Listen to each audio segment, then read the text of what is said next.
Përshëndetje të nderuar miq, do të flasim për raportet mes Shqipërisë dhe Greqisë, duke se në muajin e fundit të këtij viti do të hapim një epokë të re. Ndoshta Athina e detyruar dhe nga mandati i katërt i kryeministrit Edi Rama, pra në pritje ndoshta se mos ndryshoj diçka dhe fakti që nuk ndryshoi, sipas mediave greke, ministri i jashtëm Grapetridis ka përgatitur një plan fillimisht me 3 pika që mund t'ia paraqes ministres së jashtme Elisa Spiropali gjatë vizitës së saj në 16 dhjetor në Athinë, ku do takoj edhe presidentin, por edhe personalitete të tjera, tu nuk përfshihet kryeministri deri me dhënat që kemi deri tani.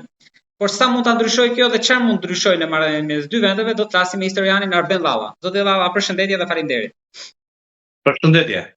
A prisni diçka konkrete apo do të jetë ai tok fjalëshi që dialogu vazhdon dhe duhet vazhdojë marrëdhëniet e mira, pra në sipërfaqe, pa i hyrë problemeve të vjetra që akoma mbeten të trashëguara edhe në këtë mandat të kësaj qeverie, pra për sa i përket kufirit detar, heqjen e ligjit luftës, çamëria dhe shumë probleme tjera. Për fatin e keq disa vende duke qenë antar të NATO-s, antar të disa organizatave të tjera ndërkombëtare, të Bashkimit Evropian, këtë rast si Greqia, keq përdorin veton duke shtrirë influencën e tyre në vendet e tjera që duan të antarësohen. Për shembull, Shqipëria, për të antarësuar NATO dhe disa organizata ndërkombëtare, i ka dhënë shumë Greqisë. Kushtet që ajo i ka vendosur ish kryeministri Mitsotakis që në 93-shin, si hapja të shkollave greke në disa vende ku sjihet pakicë kombëtare greke, siç është Korça, Himara, zgjerimin e kufirit të influencës të minoritetit grek, ku Greqia kërkon minoritet të pastër, pra aty ku banojnë pakica kombëtare greke, grekofonët që i themi, mos ketë banor tjerë. Ky është kushti i Greqisë. Llogaritë, ne mund të jetojmë bashkë me grek, me turq, diun me slava, me bosnjaka, me maqedonas, me bulgar. Greqia kërkon aty ku ka grek nuk duhet të ketë tjerë. Domethënë të jenë bashki të pastër dhe greke. Gjë që kjo nuk sjell paqe dhe armoni midis njerëzve dhe popujve, por sjell urrëtie. Ku Greqia ka kërkuar rreth 8000 varre bosh të ushtrisë greke që është vrarë në luftën italo-greke në Shqipëri dhe ka kërkuar 5 varreza të ndërtohen, deri tani janë ndërtuar 3. Pra të gjithë kërkesat e Greqisë, oreksja e saj në dëm të Shqipërisë dhe shqiptarëve janë plotësuar. Kërkesat e fundit që do ketë Greqia që dihet, gjoja të heqë atë ligjin e luftës. Ligji i luftës realisht duhet të ishte automatikisht me një kërkesë të Shqipërisë në NATO.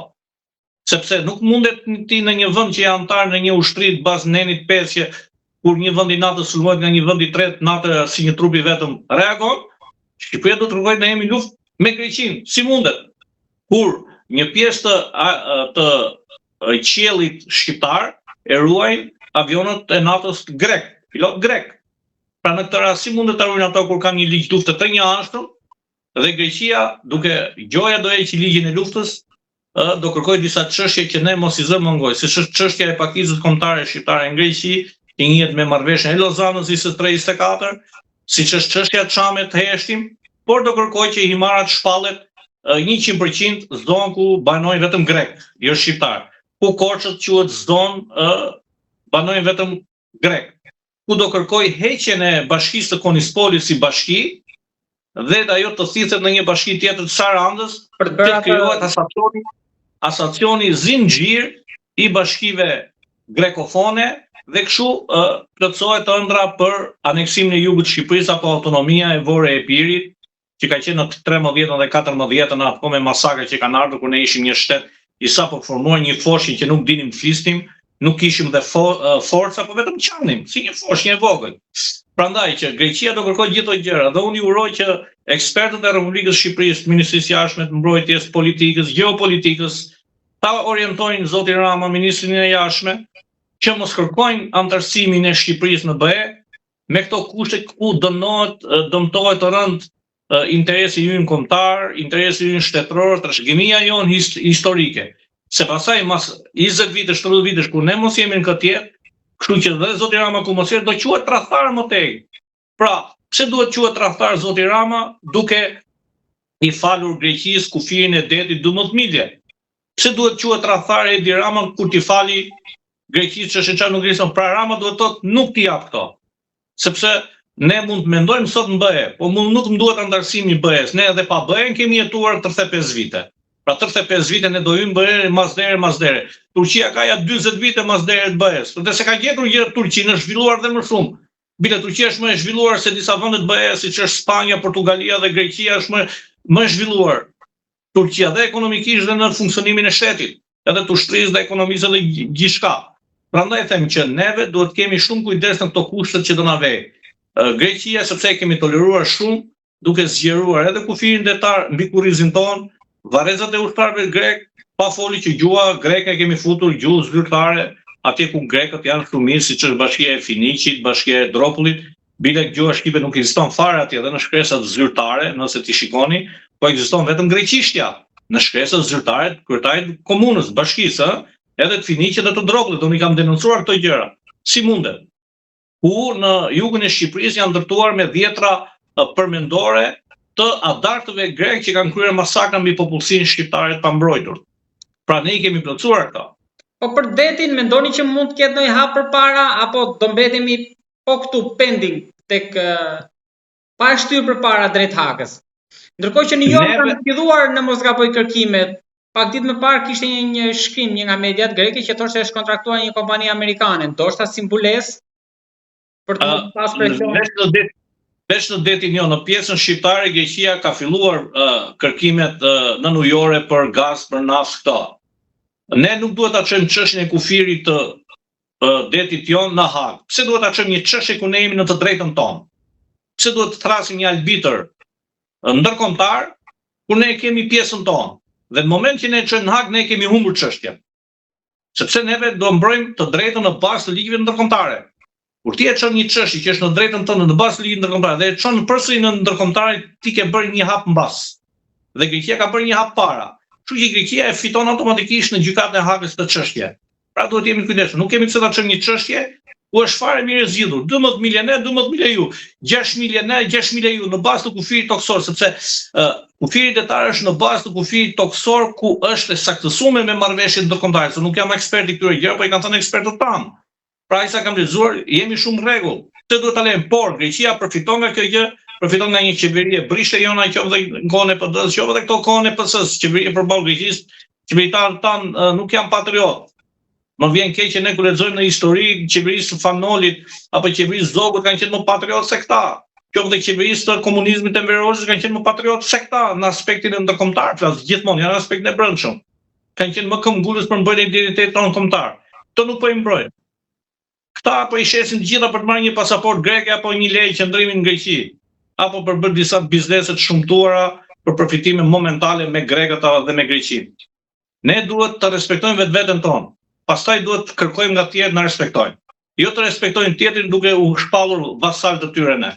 Këto denoncime në fund fare juve ju kanë kushtuar. Pakën si ka sa vua jun apo dhe individ të tjerë apo siç është Marin Mema, Parton Hoxha apo dhe unë të tjerë që jemi shpallur nga grata. Edhe ju jeni shpallur në mos gaboj, ju jeni pari apo Marini që jeni shpallur në grata? Tani pakën si ka i pari, unë jam shpallur 2004. Nuk e kam për rënditje, po ju jeni tek 3 gazetarë që jeni shpallur në grata. Unë jam shpallur që në 2004 dhe është i njohur dhe shteti shqiptar dhe kjo në atë kohë nuk ishin këto gjëra. Për Greqinë më shpallën bëm, më jam prish lejet e qëndrimit, më kam përzon dhe nga Greqia, pa folur me 10 apo me qindra SMS, telefoni apo Facebook e kërcënimesh, apo pa folur në 2014-15 gazeta e Agimitar që e përmend për herë të dytën gjë që botovi rreth 100.000 deri në 200.000 euro japin për kokën e Arbella dhe familjes së tij dhe ka qenë dhe fotografie e familjes time dhe adresa domethënë në bazë të Facebookut që janë botuar se jam njëri publik dhe nuk kam adresa të fsheta. Dhe atëherë u vu në shërbimi shqiptar për të mbrojtur në bazë me partnerët e tyre ndërkombëtar, qoftë partnerët që kanë me Maqedoninë që të ruajnë familjen time dhe përsëri vazhdoj që të ruajmë në një farë mënyre lëvizjet nga shteti shqiptar, sepse jam i kërcënuar po ti botoj për ditë SMS që vjen dhe njerëz hapët. Po dhe njerëz nga Shqipëria që janë himarjot apo minoritar, domethënë që kanë përfitime dhe provokojnë shumë gjëra të tjera dhe pastaj kur shkojnë këta policia jon atje në bazë të letrave, kërkojnë falje, nuk e dinim jo këtej bën si ta them njerëz tulët se nuk duhet të përmend fjalë të ulta. Pra, nuk është problem, por Kemi të qartë se me çfarë kemi të bëjmë, me një shtet racist që nesër ne do jemi mbëje, disa unë jam shpallur nga ngrata, si mund të hyjë në Greqi? Edhe pse ne kemi familjarët tanë atje, edhe pse kemi njerëz të familje, sepse nuk ka familje shqiptare në Shqipëri që nuk ka një familjar të afërt, flasim vëllezër, motra, xhaxhallar, djam xhaxhallaj në Greqi. Prandaj them, është një shtet racist. Do të ishte më mirë që Greqia me Shqipërinë të kishte marrëdhënie shumë historie dhe vllazore, do ishin të dy të forcuar, të pasur dhe një ide që ka 100 vjet apo 105 vjeçare, 150 vjeçare ideja e për një shtet federativ, atë e kanë pasur nga dy palët, por ja që shtet federativ grekat urdhë? Këtë të shtetit federativ nuk e kisha dëgjuar. Po, ka qenë dhe në kohën e Ismail Qemalit 1907, 1880, 1885, ka letra, ka kërkesa të tilla që të jenë një shtet federativ, por nëse ne do ishim me Greqinë, Greqia do na kishte ngrënë, sepse do na asimilonte me anë të kulturës, gjuhës greke, këto tona që tolerojnë, sepse ne për 10 vitesh që shkojmë në Itali apo në Greqi e hupim gjuhën tona amtare, ata prindër pa kulturë apo thonë se mund t'i quaj idiot pa ditur, që fëmijëve u flasin vetëm gjuhë tuaj, vetëm shkonin në përpushime në Shqipëri, ti gjeni fëmijë që prindërit e tyre kanë 15 vite në Itali dhe në Greqi dhe u flasin greqisht dhe italisht, pa e ditur fare gjuhën shqipe. Dhe ky është niveli i ulët i shoqërisë tonë të Shqipërisë, sepse ti duke u bërë me një kulturë tjetër, kujton se gjetë rehatin, jo, se ti nëse bësh, tjetërsosh në një kulturë tjetër, ti ke harruar rënjën tënde, ke mohuar nënën, baban tënd, gjyshin, stërgjyshin, je pa histori. Historia jote fillon atëre, ku fillon asimilimi me atë shtet. Prandaj unë mundohem ta ruaj këtë gjë, ta kultivoj dhe ke djali im që të di origjinën e tij, rregën e tij. Edhe Meloni u shfaq shumë e prekur nga fakti që të gjitha qeveria shqiptare folën italisht. Kjo ishte një gabim i zotit Rama, gjoja i donte të tregonte që ja, ne dim italisht, dim shumë gjuhë, por dhe bota di shumë gjuhë, por nuk tregojnë aq për ulësi, flasin italisht, anglisht e këtej, sot gjuhë, të dish një gjuhë tuaj është kulturë.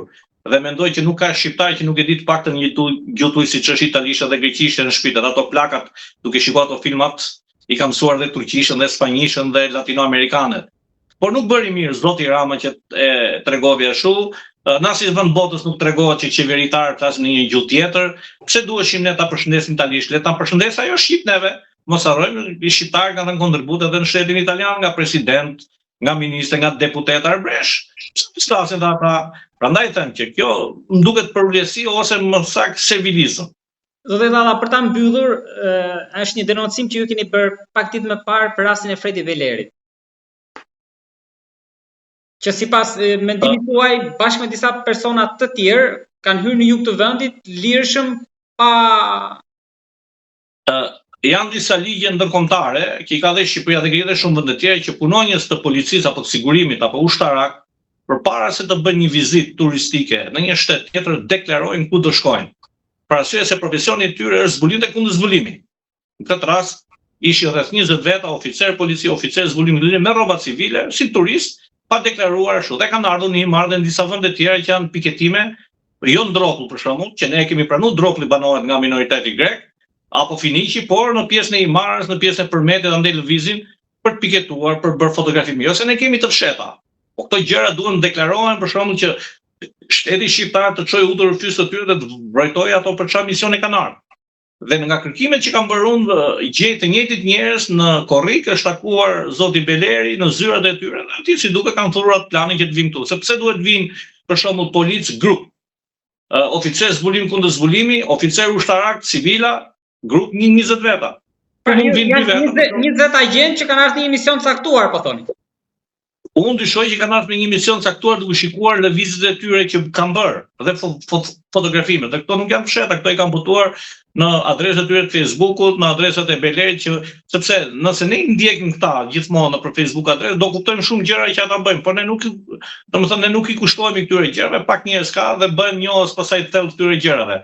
Dhe janë të frikshëm se Greqia gjithmonë ka ligjin e luftës, në shkolla edukohen për një luftë kundër Shqipërisë, se na kanë marrë motrën e vogël vëri priote, kanë dhe himnin e tyre në ushtri dhe në polici, kemi një motër të bukur vëri priote që shqiptarët ne i kanë marrë, është e robëruar, është me zinxhira, është me pranga, të thush ti që ato grekofonët në jugën e Shqipërisë janë të lidhur, të mbytur, ata të shketët po vujnë në sigur janë në burg. Jo që ata greqisht as janë dalë dikush, as flamurin grek, as biznes, as të drejtën për qenë deputet ministra në Shqipëri dhe president mund bëhen në Shqipëri, ne s'ka kemi ndalë, jemi tolerant, ne i kemi ministrin mbrojtjes është me origjinë greke, gjysmë zëvendësministja e jashtme është nga nëna greke, se ja thanë ata kur vajtin në Athinë, tha kjo është bija jon, tha është greke, i thanë.